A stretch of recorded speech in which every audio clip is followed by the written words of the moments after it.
Hello students, welcome again in on YouTube channel that is trust tutorial. आज हम पढ़ने वाले हैं न्यूमेरिकल्स की इलेक्ट्रिसिटी चैप्टर के।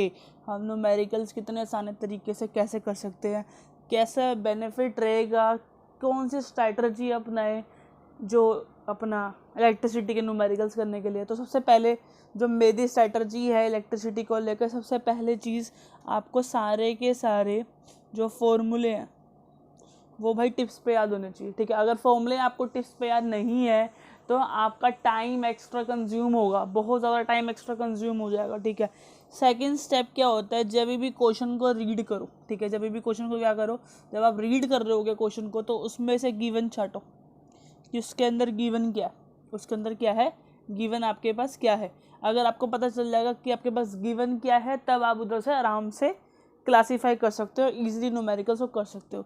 और थर्ड चीज़ क्या होती है कि भाई ऐसा यूनिट से पता लगा लेना कि जो हमें वैल्यू दे रखी है वो क्या है। जैसे फॉर एग्जांपल ए लिखा है, मतलब किसी चीज़ के पीछे ए लिखा है मतलब एम्पेयर है। एम्पेयर किसकी ऐसा यूनिट होती है, आई की। मतलब आपको क्वेश्चन पूरा पढ़ने की भी नीड नहीं है, वो आप वैसे ही पहचान जाओगे। बिकॉज काफ़ी बार क्या होता है कि हमारी जो उसके अंदर इंग्लिश लिखी होती है थोड़ी सी टफ कर देते हैं या फिर थोड़ी घुमा देते हैं, या फिर हमें एक बारी में न्यूमेरिकल समझ नहीं आता कि इस क्वेश्चन के अंदर क्या क्या गिवन है। तो होगा क्या, जब आपको ऐसा यूनिट अच्छे से पता होंगे कि इसकी ऐसे यूनिट ये है, इसकी ऐसे यूनिट ये है, तब उससे क्या होगा कि जैसे आपने एम्पेयर देखा आपको पता चल जाएगा कि ये क्या है, आई है। अगर आपने वी देखा तो आपको पता चलेगा कि ये मेरा पोटेंशियल डिफरेंस है। समझ आ रही है। तो अगर आपको ऐसे यूनिट याद होंगी तो इजीली वो हो जाएगा। ठीक है, नेक्स्ट चीज़ है कैलकुलेशंस को आपको मेंटेन रखना, कोई भी कैलकुलेशन गलत ना हो जाए आपकी। ठीक है, आगे करते हैं, हम स्टार्ट करते हैं। तो आज हम पढ़ने वाले हैं इन टेक्स्ट, जो हमारे टेक्स्ट के अंदर होता है, मतलब इन टेक्स्ट क्वेश्चन। हम कौन से न्यूमेरिकल्स करेंगे आज, इन टेक्स्ट क्वेश्चंस के बारे में। जितने भी पेजेस के अंदर, जैसे फॉर एग्जांपल चैप्टर के अंदर जो क्वेश्चंस आ जाते हैं बहुत सारे न्यूमेरिकल्स, तो आज हम वो पढ़ने वाले हैं। और सेकंड पार्ट की वीडियो के अंदर हम पढ़ेंगे कि जो टेक्स्ट बुक एक्सरसाइज का न्यूमेरिकल्स है वो पढ़ेंगे, और उसके बाद वाली वीडियो के अंदर हम पढ़ेंगे एक्स्ट्रा न्यूमेरिकल जो कि इंपॉर्टेंट है एग्जाम पॉइंट ऑफ व्यू से। ठीक है, तो मेरे चैनल पे बने रहो, सारी वीडियोस देखनी है तो प्लीज़ सब्सक्राइब कर दो मेरे चैनल को। Let we start. ठीक है, तो सबसे पहला जो है पार्ट बी में है लिखा हुआ है, मतलब बी सेक्शन के अंदर पेज नंबर, मैं सबके पेज नंबर भी लिख रहा हूँ, पेज नंबर 202, मतलब पेज नंबर 202 ऑफ एनसीईआरटी में मेंशन है एक क्वेश्चन नंबर 3। ठीक है, हर चीज़ लिख रहा हूँ। ठीक है, क्वेश्चन पूरा मेंशन नहीं कर रहा क्योंकि उसकी नीड भी नहीं होती, बस आपको क्वेश्चन डिक्टेट करूंगा, उसमें से गिवन छाटना सिखाऊंगा आपको, और फिर हम न्यूमेरिकल की स्टार्ट करते हैं। ठीक है, हाउ मच एनर्जी लिखा हुआ है, how much energy is given to each column of charge passing through a 6 volt battery. ठीक है, सबसे पहले मुझे देखते ही क्या दिख गया कि 6 वोल्ट बैटरी। भाई 6 वोल्ट बैटरी दे रखी है, इसका मतलब क्या दे रखा है, पोटेंशियल डिफरेंस। कितना दे रखा है, पोटेंशियल डिफरेंस 6 वोल्ट बैटरी, मतलब 6 वोल्ट की बैटरी मुझे पता चलेगी। पूरा क्वेश्चन दोबारा से देखते हैं, कोई और चीज भी गिवन होगी। हाउ मच एनर्जी, मुझे निकालना क्या है भाई, मुझे एनर्जी निकालना है। हाउ मच एनर्जी बोल रहा है वो, हाउ मच एनर्जी, तो हाउ मच एनर्जी। और मैंने आपको बताया था एनर्जी किसके बराबर होती है, वर्क के। एनर्जी किसके बराबर होती है, वर्क के। और वर्क का फॉर्मूला क्या होता है, वर्क के फॉर्मूले से बहुत सारे, तो वर्क का इजी फॉर्मूला क्या होता है, क्यू इंटू वी। अगर आपको फॉर्मूले नहीं याद, मैं ऊपर आई बटन में लिंक दे दूंगा, वहां से पूरी फॉर्मूला शीट मैंने इलेबोरेटेड वे में बना रखी है। छोटे से छोटा पॉइंट, छोटे से छोटा जो हमारा फॉर्मूला है वो मैंने मेंशन किया हुआ, प्लीज़ उसको जाओ डाउनलोड करो, लर्न करो, फिर बैक आओ वीडियो के अंदर। ठीक है, तो सबसे पहले W is equal to Q into V. ठीक है, उसके बाद उन्होंने क्या बोल रखा है, each column of charge, each column of charge, each column. देखो यहाँ पे काफ़ी बार क्या होता है वो कंफ्यूज करता है आपको इंग्लिश के अंदर। तो अब उसने बोला है each column of charge, each column of charge. Each column of charge का मतलब क्या है कि मेरे पास कितना कितना कितना है, ईच मतलब एक कॉलम, मेरे पास एक कॉलम है। क्या है मेरे पास, क्यू, क्यू कितना दे रखा है मेरे को, एक कॉलम, मतलब charges is equal to 1 column, मतलब Q is equal to 1 column. देखो अब मुझे कैसे पता चला कि ये क्यू है, भाई मुझे पता है कि जो सी कॉलम है वो किसकी ऐसा यूनिट है, क्यू की ऐसा यूनिट है। ठीक है, तो ऐसे मुझे पता चल गया। वैसे मुझे वी कैसे पता चला था कि वी पोटेंशियल डिफरेंस है, क्योंकि मुझे पता है वी जिसके एंड में लग जाता है वो पोटेंशियल डिफरेंस ही होता है। ठीक है, तो यहाँ से ईजिली हो गया सोल्व। मैं बहुत आराम से करवा रहा हूँ ताकि बिल्कुल भी होच पोच ना हो आपके माइंड के अंदर। ठीक है, तो W is equal to Q, Q मतलब ये रहा 1 इनटू में मल्टीप्लाई का निशान यहाँ पे पॉइंट है, पॉइंट मतलब ये मल्टीप्लाई का पॉइंट है, v इज इक्वल टू 6, तो आंसर मेरा क्या हो गया, w इज इक्वल टू 6। अब w की ऐसा यूनिट क्या होती है, आपको सारी ऐसे यूनिट टिप्स पे याद होना चाहिए। तो w की ऐसे यूनिट होती है जूल, हीट की ऐसा यूनिट भी जूल होती है, मैं बता दूं, हीट की, एनर्जी की और वर्क की, इन सब की ऐसे यूनिट क्या होती है, जूल। इन सब की ऐसे यूनिट क्या होती है, जूल। तो मेरा पहला आंसर आ गया w, मतलब एनर्जी, उसने पूछा था हाउ मच एनर्जी, एनर्जी पूछी थी, तो is equal to 6 joule is my answer. ठीक है, अब हम पढ़ते हैं सेकंड क्वेश्चन के अंदर, इसको आगे करते हैं। ठीक है, अब जो हमारा सेकंड क्वेश्चन है that is mention on C part of page number 209 in text के अंदर, इन टेक्स्ट के अंदर चैप्टर नंबर 12 के। तो क्वेश्चन ने क्या लिखा हुआ है, एक बार क्वेश्चन को पढ़ लेते हैं। आपके सामने तो क्वेश्चन होगा ही, बुक होगी तो, नहीं है बुक तो अभी मैं क्वेश्चन बोल रहा हूँ, डिटेक्ट कर रहा हूँ, ध्यान से सुनो। Let the resistance of an electrical component remains constant, कह रहा है कि रेसिस्टेंस को क्या कर लो, कांस्टेंट मान लो। तो रेसिस्टेंस लिखते जाओ ना भाई, जो भी चीज़ आपको दे रखी है, आपको लगता है कि न्यूमेरिकल के अंदर काम आने वाली है, प्लीज़ राइट डाउन दैट। अगर वो वेस्टफुल भी होगी तो कोई नंबर नहीं कटने वाले आपके। ठीक है, ठीक है। उसके बाद उसने बोला remain constant while the potential difference across the two end of the component decrease to the half. कह रहा है कि पोटेंशियल डिफरेंस को क्या कर दो, पोटेंशियल डिफरेंस को हाफ कर दो। भाई अगर पोटेंशियल डिफरेंस को हाफ कर दिया, इसका मतलब एक v है, तो उसको अगर मुझे हाफ करना है तो मुझे कितना करना पड़ेगा, v/2 करना पड़ेगा। और इस v/2 को मैं लेट कर लेता हूँ v डैश। ठीक है, अभी समझ नहीं आ रहा होगा मुझे पता है, अभी बस थोड़ा धैर्य बना कर रखो, साथ रहो मेरे, अभी समझ आ जाएगा आपको 1 सेकंड के बाद। ठीक है, उसके बाद लिखा हुआ है what changes occur in a current, कह रहा है क्या चेंज होगा करंट के अंदर। तो आप वे देख रहे हो, वे कि किस तरीके से आपको जो न्यूमेरिकल है उसको पढ़ के आपको उसमें से गिवन निकालना है, आपको उसमें से ढूंढना है कि वो आपसे किस चीज़ की डिमांड कर रहा है। तो ये चीज़ें होती है मेन, कि भाई क्वेश्चंस में क्या होता है, क्वेश्चन आपके सामने आ गया, आप गिवन नहीं निकाल पा रहे, आप ये नहीं निकाल पा रहे कि आपको चाहिए क्या, तो आप भटक जाओगे अपने क्वेश्चन से, कोई सा भी फॉर्मूला लगाने लग जाओगे। तो ऐसी गलती नहीं करनी। अब उसने क्या बोला है कि करंट में कितना चेंज आएगा। भाई देखो ऑब्वियस ही बात है, पहले तो करंट क्या होता, करंट, तो करंट का फॉर्मूला क्या होता है, v/r। ठीक है, करंट का फॉर्मूला क्या होता है, v/r। ठीक है, तो ये फॉर्मूला याद होना चाहिए पहली बात, तो करंट का फॉर्मूला v/r होता है। अब कह रहा है करंट में कितना चेंज आएगा, तो सारे जितने भी चेंज वाले हैं ना उनको मैं डैश से डिनोट कर रहा हूँ। ठीक है, और जो मेरा v है ये v डैश हो गया। उसने बोला था r को चेंज मत करना, r को कांस्टेंट रखना, तो r के ऊपर मैं डैश नहीं लगा सकता, मैं पहले बता रहा हूँ, r के ऊपर डैश में नहीं लगा सकता, बिकॉज उसने मेरे को बोला था कि जो रेसिस्टेंस है वो कांस्टेंट रहना चाहिए। समझ आ रही है इतनी सी बात, अगर कांस्टेंट रहेगा तो उसके ऊपर मैं डैश नहीं लगा सकता। अगर मैं कुछ को चेंज कर रहा हूँ तो आई एम शोइंग कि उसके ऊपर मैंने डैश लगा दिया। ठीक है, तो अब सुनो, ये तो निकालना है, लेकिन ये दे रखा था कि भाई पोटेंशियल डिफरेंस में कितना चेंज किया था, पोटेंशियल डिफरेंस जितना पहले था उसका आधा कर दिया था। ठीक है, तो हम क्या करेंगे, पोटेंशियल डिफरेंस जितना था उसका आधा करते था, मतलब v/2 कर दिया था बाय r। ठीक है, v/2 बाई r कर दिया था। अब जब मैं इसको सोल्व करूंगा तो I can write this as v/2r। जब मैं इसको v/2r कह दूंगा, अब सुनो मेरी बात, अब मैं क्या इस v/2r को, इसको v और r को अलग करके इसको मैं i नहीं बोल सकता कि ये i है, क्योंकि i का फॉर्मूला क्या होता है, v/r होता है। तो मैंने इसको v/i बोल दिया, तो ये हो गया i/2। इसका मतलब जितना भी करंट पहले था, अब जो करंट है वो क्या हो जाता है, आधा हो जाता है। देखो अभी तो ये न्यूमेरिकल वे है, लेकिन कभी कभार ऐसे ही सेम क्वेश्चन आपको 1 मार्क में आ जाएंगे। क्वेश्चन ने बस इतना बोला कि पोटेंशियल डिफरेंस को आधा कर दो, रेसिस्टेंस को सेम करो, तो करंट क्या होगा, तो करंट क्या हो जाएगा भाई, करंट हो जाएगा आधा। जब मैं पोटेंशियल डिफरेंस को क्या करूंगा, आधा करूंगा, तो मेरा करंट भी क्या हो जाएगा, आधा हो जाएगा।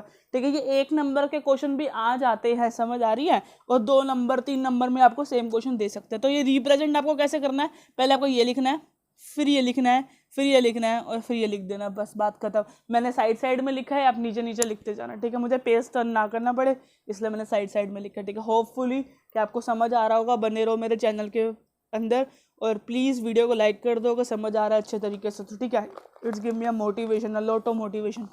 ठीक है, अब देखो आगे, ठीक है। अब जो क्वेश्चन है वो है कि भाई डायग्राम बना के दिखाओ, मतलब एक शेड्यूल डायग्राम बना के दिखाओ। ये है D section in page number 213 in NCERT text book, ठीक है। तो उसने बोला है मेरे को एक डायग्राम बना के दिखाओ। मैं पूरा क्वेश्चन पढ़ देता हूँ। Draw a diagram of a circuit consisting of a battery of 3 cell 3 volt, मतलब 3 सेल लगाने। लिख लो भाई, लिख लो, साथ से लिखना चाहिए। 3 सेल ऑफ 2 वोल्ट, 2 वोल्ट के 3 सेल लगाने।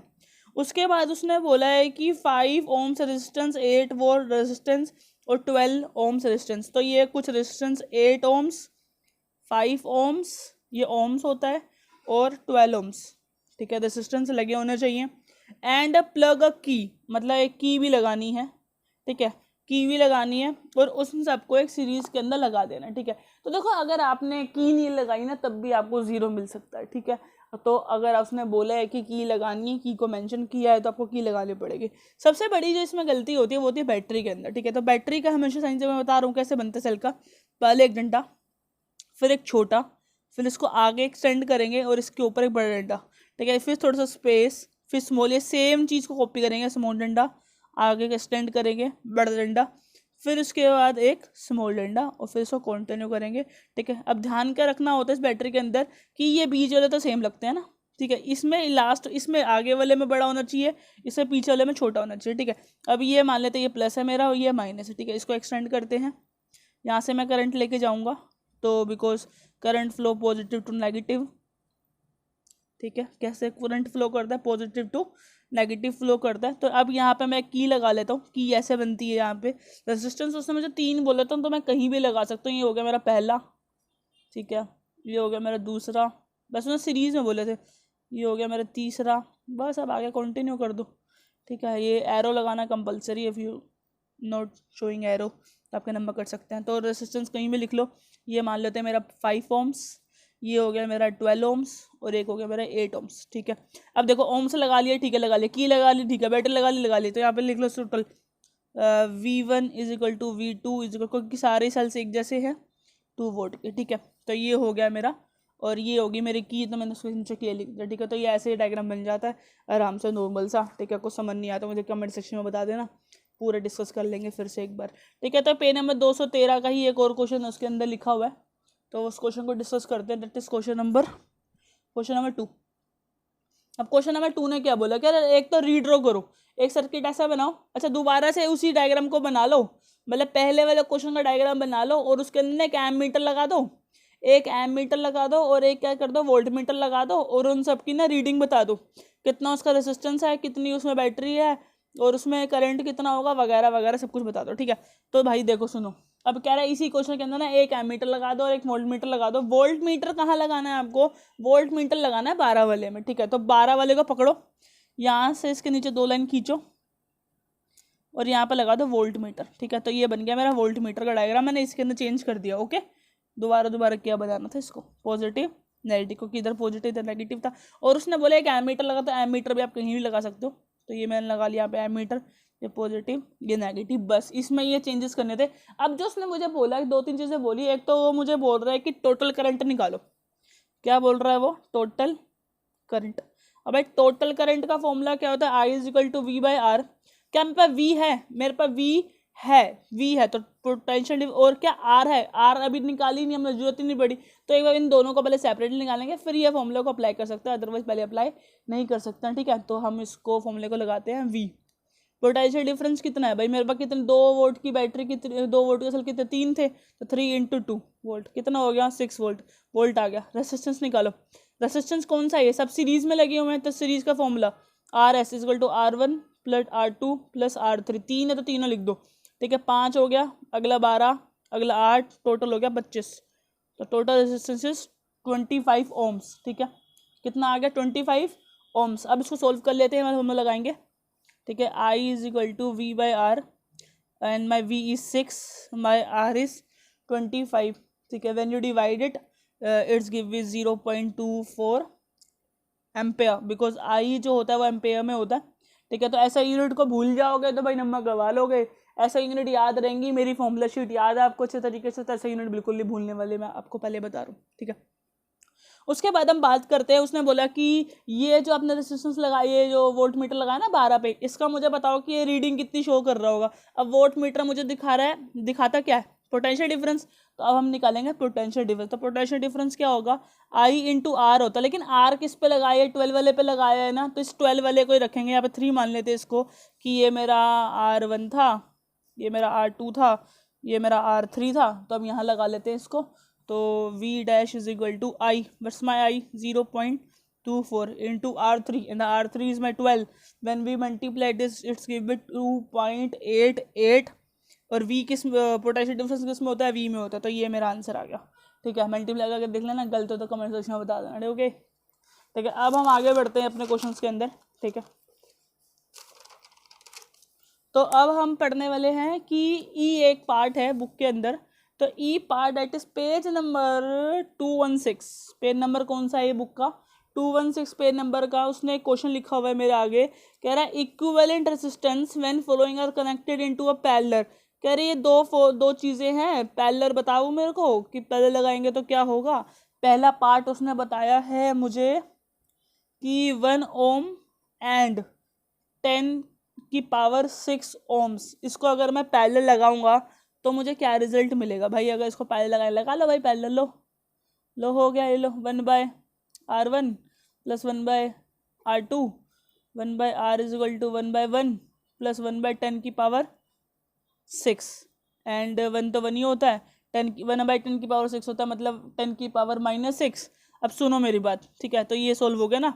अब मेरी बात ढंग से सुनना, ठीक है, जो 10 की पावर -6 है ना, मतलब ये इतना छोटा 0.00001 है। ठीक है, तो इसकी जो वैल्यू है वो खत्म हो जाती है। इतना छोटे से चीज़ के अंदर रेजिस्टेंस वैरी नहीं कर पाता, तो कभी भी 10 की पावर -6, 10 की पावर -8, 10 की पावर -10 अगर ऐसा कुछ आ रहा है तो उसको निगलेक्ट कर देते हैं, हटा देते हैं।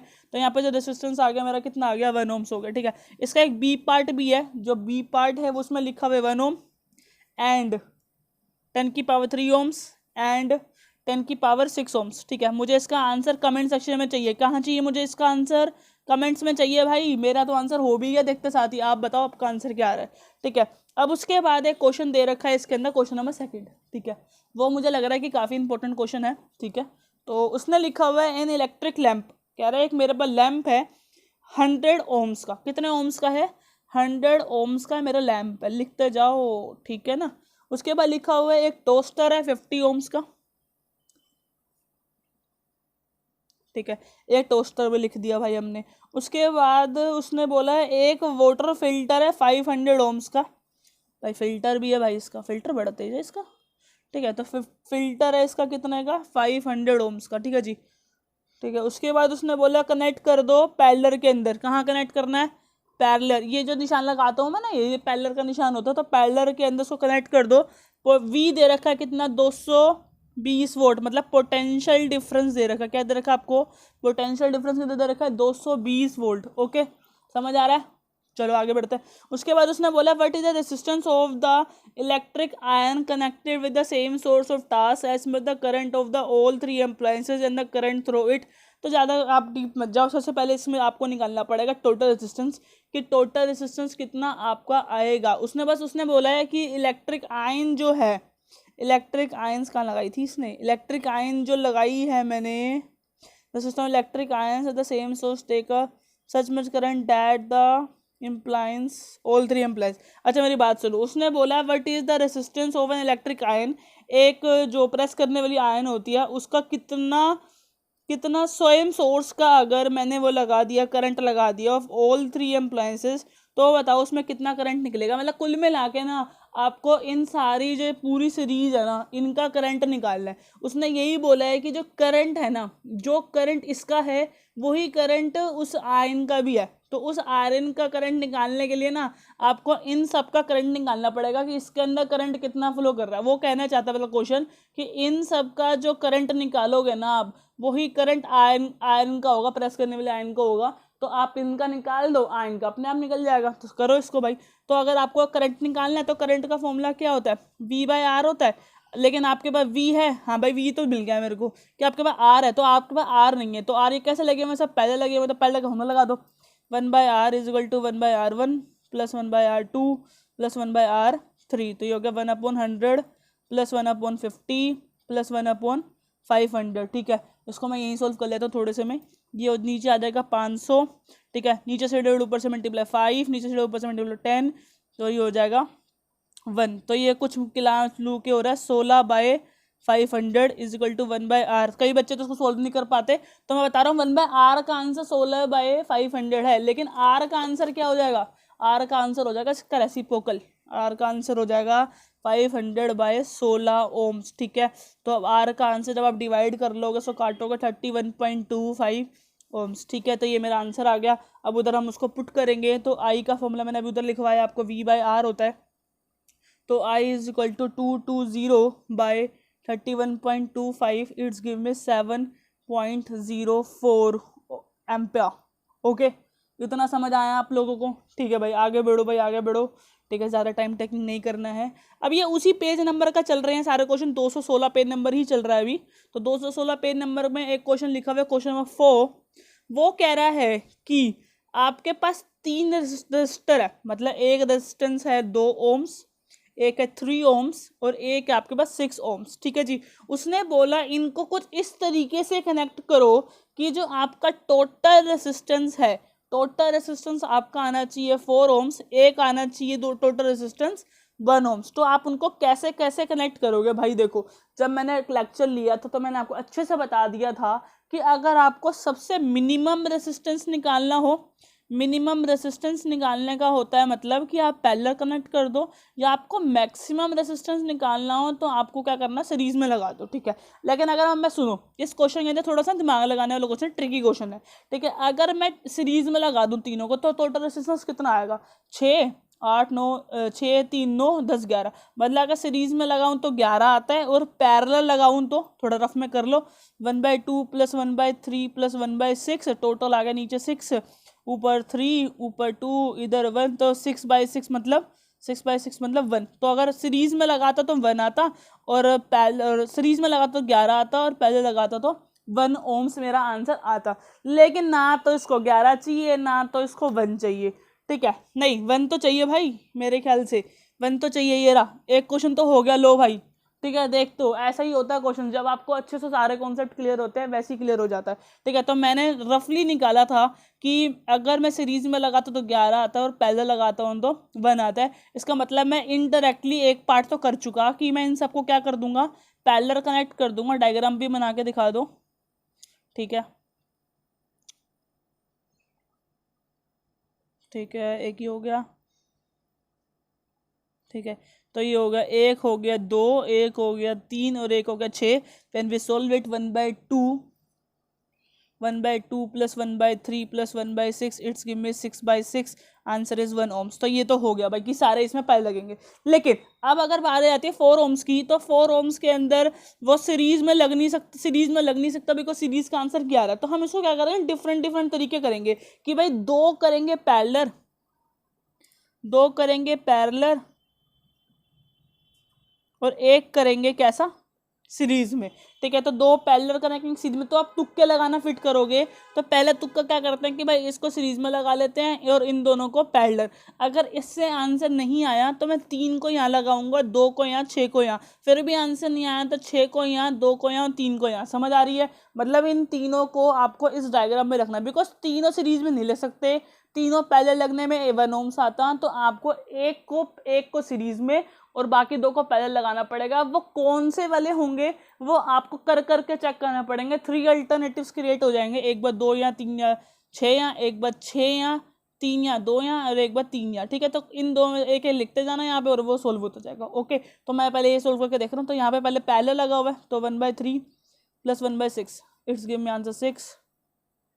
2 + 1 दैट इज 3/6, 1/2। और अगर सीरीज सीधा करते हैं इसको, क्योंकि ये तो भी उल्टा है ना, सीधा करेंगे तो 2 आ गया, तो 2 ओम्स यहाँ पे, 2 ओम्स यहाँ पे, ठीक है। 2 ओम्स और 2 ओम्स, तो 2 + 2 = 4 ओम्स, ठीक है। क्योंकि ये जब मैं इसको सोल्व कर रहा हूँ, टोटल रेजिस्टेंस इसका कितना आ रहा है, 2 ओम्स, ठीक है, टोटल। और जब मैं ये टोटल रेजिस्टेंस, तो ये टोटल को प्लस करके, क्योंकि ये सीरीज में बन गया, क्योंकि मैंने इसको ऐड कर लिया, तो 2 + 2 4 हो गया। तो मेरा आंसर सोल्व होगा कि पहले 2 सीरीज में होगा और 3 और 6 ओम्स कैसे होंगे, पैरेलल कनेक्टेड होंगे, ठीक है जी। आगे बढ़ते हैं अब हम, ठीक है। अब हम पढ़ रहे हैं क्वेश्चन नंबर 5 पे, ठीक है। अब हम कहाँ पढ़ रहे हैं, क्वेश्चन नंबर 5। अब क्वेश्चन नंबर 5 कह रहा है what is the highest and the lowest resistance combined with the 4 coils की। पहला है 4 ampere, 8 ampere, 12 ampere and 24 ampere. तो अगर ऐसा है, ये पेज नंबर कौन सा है भाई, पेज नंबर लिखते जाओ 216, पेज नंबर ही चल रहा है अभी भी, ठीक है। तो ये 4 रेजिस्टेंस आपको दे रखे हैं, कह रहा है हाईएस्ट निकालना है और एक बार लोएस्ट निकालना। भाई हाईएस्ट कब आता है, हाईएस्ट आता है when you connect them in series, lowest आता है when you connect them in parallel. तो इसका आंसर अब आप मुझे क्या करोगे, कमेंट सेक्शन में दोगे। जिसका आंसर ठीक होगा सबसे पहले मैं उस पर लाइक करूंगा और उसकी कमेंट को सबसे ऊपर लाऊंगा। मतलब कोई भी इन फ्यूचर मेरी वीडियो देखेगा तो उसकी कमेंट सबसे ऊपर रहेगी, ठीक है। अगर आपके दोनों आंसर ठीक हो गए, पहले भी मैंने क्वेश्चन आपको करने को दिया है और अभी सेकंड क्वेश्चन जो मैंने आपको करने को दिया है 4, 8, 12, 24 को आपको एक बार सीरीज में निकालना है जिससे हाईएस्ट रेजिस्टेंस निकल जाएगा और एक बार लोएस्ट निकालने के लिए पैरेलल लगाना है और मुझे आंसर कमेंट सेक्शन में जरूर देना है, पक्का, ठीक है। नेक्स्ट करते हैं हम आगे क्वेश्चन, ठीक है।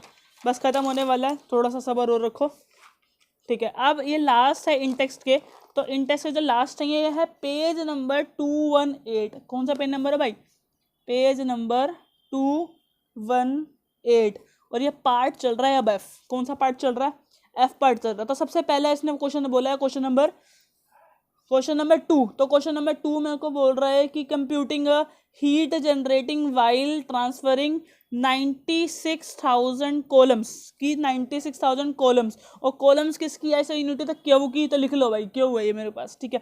उसके बाद उसने बोला of charge in 1 hour, 1 hours के अंदर, मतलब टाइम दे रखा है 1 आवर्स, ठीक है। उसके बाद उसने बोला थ्रो द पोटेंशियल डिफरेंस इस 50 वोल्ट। उसने मुझसे पूछा क्या था, कंप्यूटिंग का हीट, और हीट निकालने का मैंने एक फॉर्मूला आपको बता रखा है, V इंटू क्यू होता है। V दे रखा है 50, क्यू दे रखा है 96,000, व्हेन यू आंसर इज 48000000, ठीक है। और इसको सोल्व करेंगे और इसको सोल्व करके, ठीक है, सॉरी 1 0 कम है भी, 2 2 4 5 हो गए, ठीक है। और जब इसको सोल्व करोगे 4.8 इंटू 10 की पावर क्या आ जाएगा, 6 आ जाएगा, ठीक है। और मुझे पता है हीट वर्क ये सब किस में होते हैं, जूल में होते हैं, तो जूल लगा लो भाई, नहीं तो नंबर कट जाएंगे, ठीक है। ऑब्वियस सी बात है, नंबर कटेंगे। उसके बाद एक और क्वेश्चन है मेरी इसी पेज नंबर का, क्वेश्चन नंबर 3, ठीक है। निपटाते हैं इसको फटाफट से, लंबी हो रही है वीडियो। क्वेश्चन नंबर 3 पे आते हैं। इलेक्ट्रिक आयरन और रेजिस्टेंस 20 ओम्स, कह रहे हैं रेजिस्टेंस की आयरन लगी हुई है,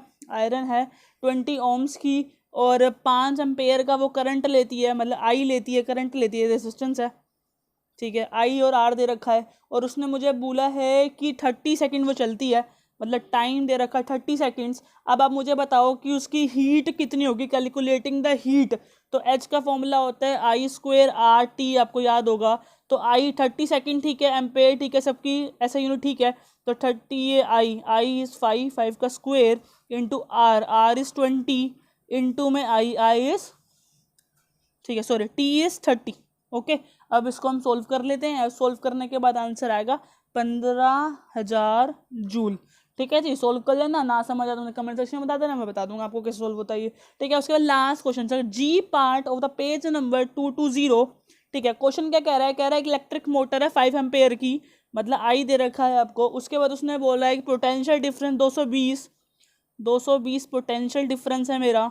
उसके बाद उसने बोला पावर बताओ और एनर्जी बताओ, मतलब पावर भी बतानी है और एक बार एनर्जी बतानी है जब वो 2 घंटे चलती है। कितनी देर चलती है, जब वो 2 घंटे चलती है भाई। जब 2 घंटे चलती तो बताओ। तो P का एक फॉर्मूला मैंने आपको बताया था, V इंटू आई होता है, और E का एक फॉर्मूला होता है P इंटू टाइम, मतलब जितनी पावर है इंटू टाइम, ठीक है। तो V इंटू आई, V कितना है मेरे पास 220 लिख लो, आई कितना है 5, जब इसको सोल्व करोगे तो क्या आएगा 1100। पी पावर की ऐसे यूनिट क्या होती है, वोट होती है, अगर याद हो आप लोगों को तो, ठीक है। अब ई यहाँ से निकालते, पी आ गया, कितना आ गया 1100 मल्टीप्लाई टाइम कितना उसने बोला था 2, तो यहाँ से 2 कर देंगे, कितना आ जाएगा 2200